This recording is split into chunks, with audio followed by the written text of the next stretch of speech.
Hey guys, so I'm sure by now have all heard of the League of Legends monetization drama, unless you have been living under a rock. I recently saw some tweets that were very disturbing, and I wanted to address this type of sentiment in our community because I think that it is something that needs to be exposed and shown. And if you're unaware of the drama so far, I will do a quick little summary before I get into some of these disturbing tweets that I saw recently. Let me quickly summarize the drama. Riot has taken away Hex Tech chests, and Hex Tech chests were a reward that you got for getting an S rating on a champion, and you would get one chest per S rating per champion per season. These chests had a chance to contain skin shards, which you could then exchange for the full version of the skin if you saved up enough of their loot currency for it. Riot took away these chests after stating that they were originally just a reward for playing the game. They said that people use them as the main method of getting new skins instead of just purchasing new skins. And there's a lot of counterpoints to this that I will get into here in a second. Riot also said that because players were not purchasing skins, that their overall revenue dropped. They said that their overall player base did not drop, and the number of people actually playing League did not drop, but just that people purchasing skins did decrease overall. And they cited Hex Tech chests as being a reason for this because they said basically people would just wait for a skin from the Hex Tech chest and just be happy with that. I'm going to play a bit of devil's advocate first before I get into counterpoints and just show off my account, and we'll open some chests real quickly and just see if Riot has a point here. Here's my account. I will show off the recent skins that I have received, and just full transparency, the only skins that I have purchased in the last couple years with money have been Singe skins, but the Singe skins that I've purchased, I have purchased across multiple accounts. So, for example, whenever Astronaut Singe came out, I purchased this skin across maybe 10 accounts. So I do technically spend quite a bit of money on skins because I'm purchasing every Singe skin across many accounts, right? Because I use them all for content. But just some of the free skins I've gotten in the last few years, like Odyssey Jinx is a banger, Ocean Song Yone is a banger, Demacia Vice Garen, Heartsteel Kane, just looking here, Pentakill, Lost Chapter Karthus, these were all gotten from chests or gained from chests. Majestic Empress Morgana, Odyssey Ziggs, Dark Star Shaco, Pentakill 3 Mordekaiser, Bewitching Morgana, Elderwood Vagar, Battle Boss Malzahar, right? Old God Mordekaiser as well, God King Garen. I've gotten quite a few bangers, Bewitching Nami, right? Quite a few banger skins from chests. So I'll also open some of my loot tab on screen. This is a separate, and I'll get into this more in the counterpoint section, but the whole client kind of just feels like an ad. Everything just feels like an ad, and I've been complaining about this for a while, and somehow they've actually made it even more like an ad. But I'll get into my crafting tab. I'll show you guys some of the skin shards I have here that I could open for more free skins that could be bangers, like Infernal Nasus. That's a great one. We got High Noon Hecarim, Lunar Eclipse Leona, Fright Knight, Nautilus. These are all really good skins that I have gotten from chests. Star Nemesis Fiddlesticks. I still have to technically earn these skins by exchanging the shards, but you can see I have a lot of shards. I have a lot of keys, right? But yeah, there's quite a few, even just great skin shards that I have. Odyssey Yasuo, right? IG Kaisa, just some decent skins in here, right? So I'll go ahead and open some of these chests and see if we can pull any great shards out of these. I'm not even sure how long I've had these chests, but I have quite a few of them. So I'll open the normal chests first. I'll open some masterwork chests afterwards too. I don't think I've paid for these masterwork chests. So champion shard, legendary Evelyn skin shard, Coven Evelyn, Dragon Slayer Jarvan, that's a base skin, Academy Vladimir shard, that would be the second Vladimir Academy shard that I have because I already had one of them. Black Frost Alistar epic skin, skin shard, and some orange essence. That's from was it 7 chests? So now I even have 2 of the Vladimir. All right, let's open some more. Aphelios, Empyrean Zac, you get the idea. I'll even open a superior masterwork chest. I don't think I paid for these. Sir Kled skin and some orange essence. That was from 2 superior masterwork chests. That was kind of BS. But let's get into some of the counterpoints to Riot's argument. So some of the counterpoints to Riot's argument are that modern skin quality for the last few years has just been really bland. It's really uninspired. They've been sort of like repeating or copying designs of older skins, such as the new Draven skin, and compared to Gladiator Draven from years ago, right? Also, many champions still do not have a legendary skin after 15 years. Singed, it's a prime example. No legendary after 15 years. Riot Games. I understand that they would think that revenue drops from hex tech chests. I don't fully believe it, but devil's advocate, sure, right? Okay. But how can you say that and then not release legendary skins for champions who have been wanting it for 15 years? Every Singed maid would want to buy a legendary skin after so long, right? But we haven't gotten one yet. And there's plenty of champions like this. I also think that their number of skins that they've released recently has just been very high, which is also weird because they fired tons of artists. This kind of led to very low quality, uninspired skins. I made this point recently, but the free the free arcane Singed skin that you got from playing the minigame, the Jinx minigame in the client during the arcane finale or whatever, is actually, in my opinion, higher quality than the $250 gacha skins that they're releasing. For example, you can see the new set skin, the upcoming Sanu Zal Mordekaiser skin. Those honestly feel like lower quality to me than the free Singed skin. In the free Singed skin that we got, he has a super cute like axolotl in his poison tank. He has a brand new poison model and poison animation and poison color, right? This is all for free. So how can you ask for $250 for a skin such as Sanu Zal Mordekaiser that's going to reuse animations from the base skin, but then give a free skin like this, right? It doesn't make sense. The monetization doesn't make sense at all. They've also released a bunch of higher tier premium cosmetics like prestige skins, and then obviously the gacha skins that I just mentioned.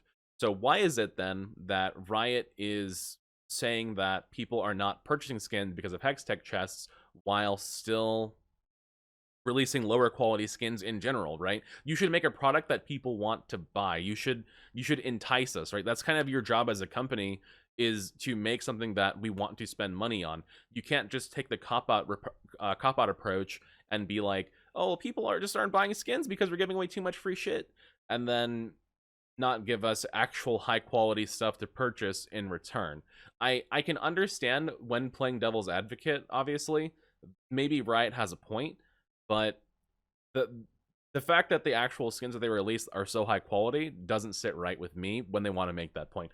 Also, I think that there was a better approach that they could have taken to do this. Why not just make it so that only lower tier skins can pop out of hex tech chests? Why not just make it so that like the legendary, the epic, the higher tier skins can't come out of them? You saw I literally pulled a legendary skin shard and an epic skin shard from chests while recording this video, and I have plenty of them that I've gotten for free. So like, I get that, right?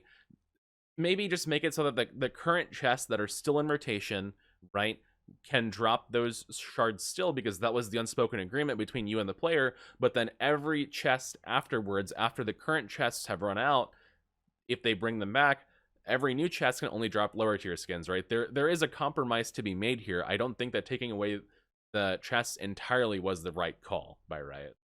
We can look at the current CEO's LinkedIn and see how insane things have already gotten just on here, and later go onto the platform formerly known as Twitter and see how even more insane and dark things have gotten there. But let's start here. This is Dylan Jadeja. He is the current CEO of Riot Games, who is taking the brunt of the flack for this decision.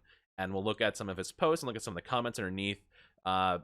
You know, they're trying to make posts about work, and then we have someone replying, he's a terrible CEO. We have a picture of a Hextech Chests meme holding him as like a rabbit or something. I have no idea. Your greed will ruin this game and hope that ruins your career. Bring back Hextech Chests. You don't deserve to be CEO. You're ruining an iconic game because of your greed. You'll ruin the people that built your company. The players, bring the chests back. Are you destroying League? If you scroll down, it's just more and more and more and more of this, right? A Photoshop picture of him as a greedy devil with a pot of greed from Yu-Gi-Oh, right? This is just a picture of a Hextech chest and a key. Where are my chests, Dylan? It's really crazy. Please resign. You killed the game. All of this stuff on his LinkedIn, right? I get it. People are very upset. I think that people have a right to be upset, and people have to voice their concerns somehow. So I get it. However, what I'm about to show you, I believe, really crosses the line into what is probably inappropriate. So I recently found this set of tweets, and this was under a reply to a meme video of Riot Freak that had 5.3 thousand likes and almost 300,000 views. This was 3 days ago, okay? So the problem with this type of rhetoric, well, let me just go ahead and read it first to the best of my ability. The reply tweet was, "We should stop hating Freak when Dylan Jadeja lives his life without the fear of getting that outside his $30 million villa."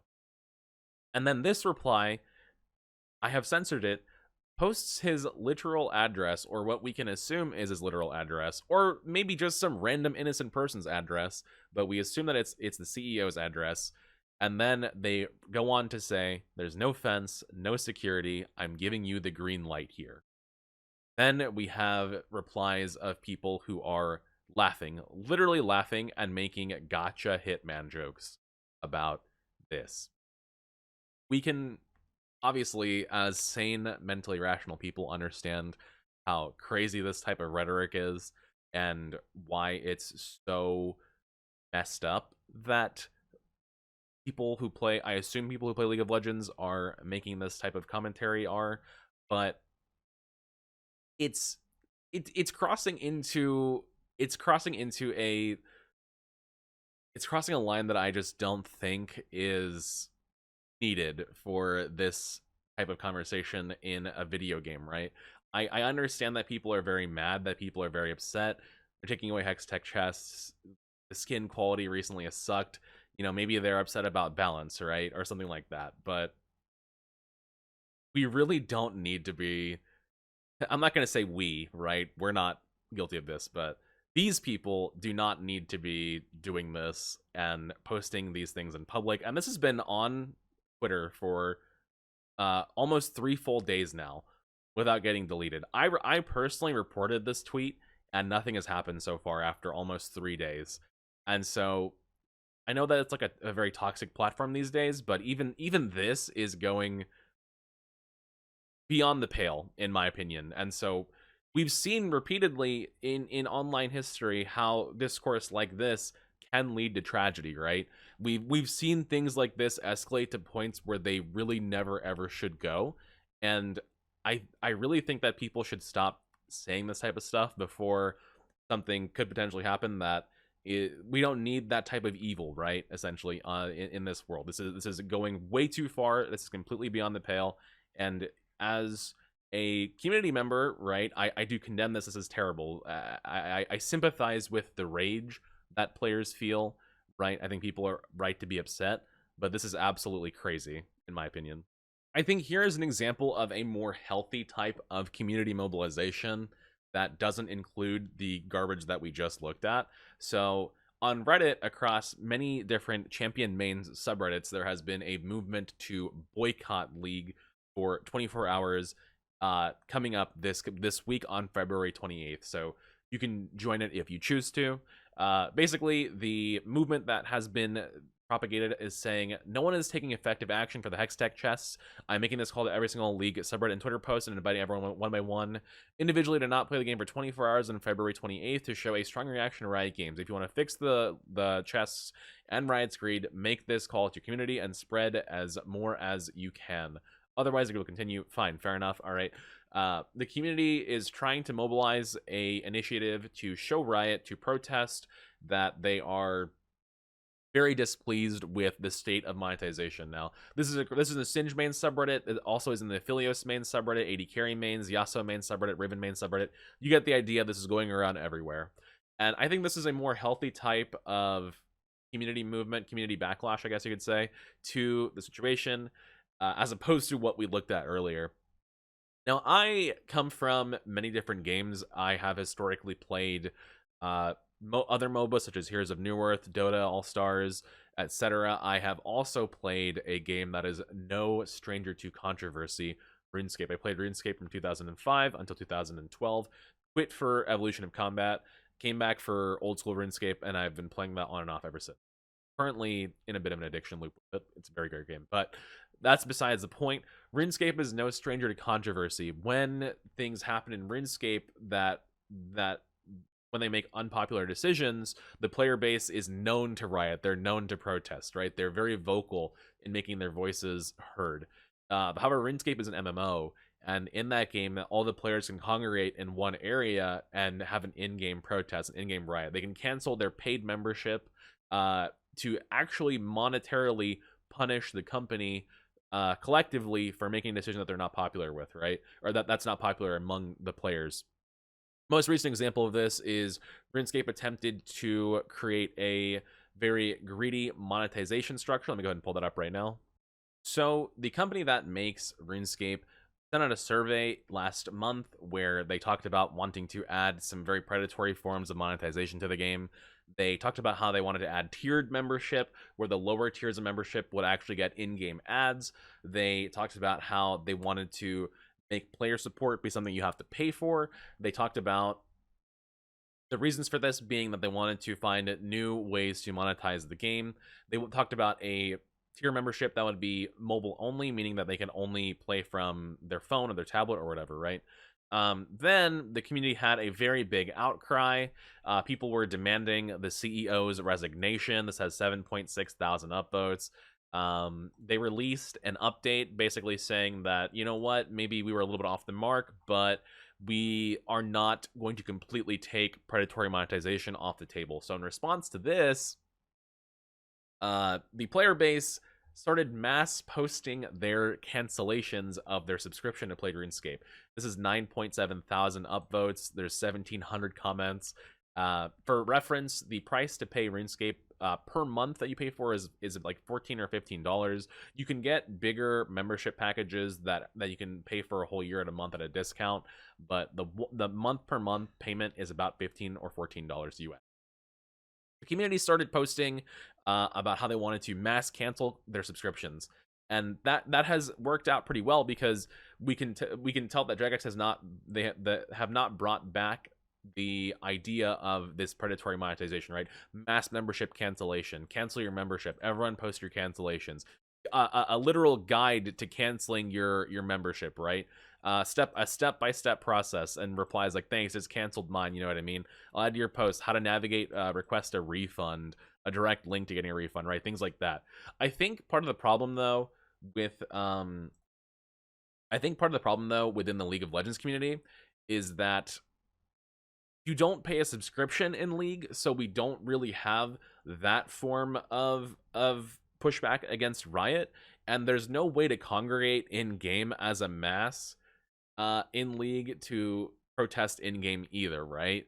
Because there's only 10 players in a game, and they took away clubs, they took away the public chat rooms a long time ago. They took away like public meeting places within the client just through text in order to make your voices heard. You have to go through external sources now, like Reddit, Discord, Twitter if you hate yourself, places, YouTube, places like that, right? But there's no real comparison for this type of backlash or public outcry or pushback in League of Legends. I think is why people are even more frustrated, because they don't really have a way to express themselves the way that players in an MMO like RuneScape would. However, I do think that this type of protest signaling is good. I think that trying to mobilize a community in some way that is not violent is a good thing. So this channel is Skin Spotlight. Skin Spotlight basically serves as an ad for Riot by posting all of the skins, their animations, the new ones that are coming out, their spell effects, and things like that. Riot has been in controversy for the last few months from releasing $250 gacha skins, like for Jinx, for Set, other characters. They are releasing a new one called San Uzal Mordekaiser, which is another $250 gacha skin. And you can see in the thumbnail in this teaser over here, it says another lackluster exalted, which coming from Skin Spotlights is insane. But you look on the actual preview of it, you can see that I'll turn the volume here. You can see that I don't know if they do animation comparisons, but a lot of the animations are very similar to the base tier Mordekaiser skin. His ultimate does look kind of cool, but the comments are pretty much on point in my opinion. With skins like this dropping, I can understand how my Shamrock Malphite skin is taking Riot out of business, right? That's definitely a banger comment in my opinion. But people are very upset, understandably. These comments go on for years and years, and just they go on forever, not years, sorry. They go on for a very long time. Here's some legitimate criticism about it. In my opinion, the price for it is gambling. People are very mad about the skin situation, and let me just show you the comparison of the animations. So you can see in this comparison of the new $250 Mordekaiser skin compared to the older Mordekaiser, the base skin, how similar the animations are. And the point that this post is trying to make is that you're just not getting a lot of value for your money. The animations are just, for $250, you expect like something special, right? Something cool. But even the death animation is so similar. The auto attacks are so similar. Everything just looks so similar, and it seems so uninspired. I also saw this post where they compared the Q animations of the Mordekaiser skins. You can see on the old project skin, the one that is way cheaper than the $250 skin, that you are getting an entirely new Q animation where he like hops on into the air before slamming his mace in the ground, right? There's just a lot of things that players are understandably upset about because they don't feel like they're getting their money's worth for these skins. And I totally get that, right? And that kind of circles back to my earlier point where if Riot wants to take away Hextech chests, then what we should get in return that we're actually paying money for shouldn't be so lackluster. We should be able to get a lot of value back for our money. Here's another example of players being unsatisfied by uninspired or repeating skins. Here's a video of the new Grand Reckoning Draven skin, which people are saying just looks so similar to the old Gladiator Draven skin. Even the comments on this is very rare for the League subreddit. This post about skin updates is completely downvoted. There's 0 upvotes. This comment says, we got Gladiator Draven Redux, Scion with more armor, shirtless Talon, red hair dye Alistar, and just Rel. Let's look at the Rel skin then. Where is Rel? Yeah, that kind of just looks like Rel. Her hair looks the same. It just legit looks the exact same as her with maybe like a red tint. I'm not sure. The Draven skin does look very uninspired. Let's go to the Scion skin. Okay, so the Scion skin does look kind of cool though. With the full suit of armor, that does look kind of cool. But like the Prestige Darius, this, I don't understand why people paid money for this because it looks so much worse than the God King Darius skin, and because it's prestige, you already assume you're going to pay extra for it. The shirtless Talon, I mean, The Draven skin and the Rel skin are very, very telling, in my opinion, though, of how upset people are. You can even see the comments on the skin spotlight teaser. I'm going to mute that. On the skin spotlight teaser for the Gladiator Draven, or the, sorry, Grand Reckoning Draven skin, how upset people are. They said that the old skins look better. When I see someone use this, I wouldn't recognize as a skin, right? The axes look flat. Gladiator Draven for life. What the fuck is this? People are not happy with this. And then even the Draven main subreddit, this says just Gladiator, but worse. And here we can look at the new Alistar skin that people are saying is just a chroma. Looking at the new Battle Pass skins, I noticed that Alistar's 3D model does not seem to have been changed. This makes it the first time they've kept his original horn shape in his skin. So, yeah, that's pretty egregious. The Alistar skin appears to just be a chroma. He doesn't even have like new model stuff. His cufflinks are the same, it's a different color. The horns are the same, it's a different color. His hair is a different color. His skin is the exact same color. He has like some sleeves or something on. And we can watch the actual comparison of the skin itself, but I want to see if I can see like a turnaround of his. Oh, here, actually, right there. Okay, so whenever he leans back, we can sort of see the actual outfit. But even the outfit that he wears, the loincloth and everything, is like the same as the normal skin. I'm just not sure what Riot thinks is going to happen when they release skins like this. People are just 4 years since the last Alistar skin. Oh my god, and they're gonna get this? Holy moly, dude. I'm not sure what they think people's reaction is going to be when there's already so much heat surrounding the situation. I think it's crazy that they haven't like addressed the community backlash yet. They're kind of just hunkering down and hoping people will get quiet about this, but I don't think it's going to happen. I think people are very upset about the state of monetization in League of Legends currently. With that being said, guys, let me know what you think. The situation kind of is getting a little bit out of hand with the death threats and everything that are happening towards the Riot CEO, all the personal attacks. We don't need that, but I do think that the community uproar is warranted because of the very low quality predatory direction that Riot is taking with their monetization. But let me know what you guys think. Is the situation getting out of control? Are things still okay? What do you think? Maybe there is a different approach that players could take to let their voices be heard. But that being said, guys, thank you for watching. I'll catch you in the next one. See ya.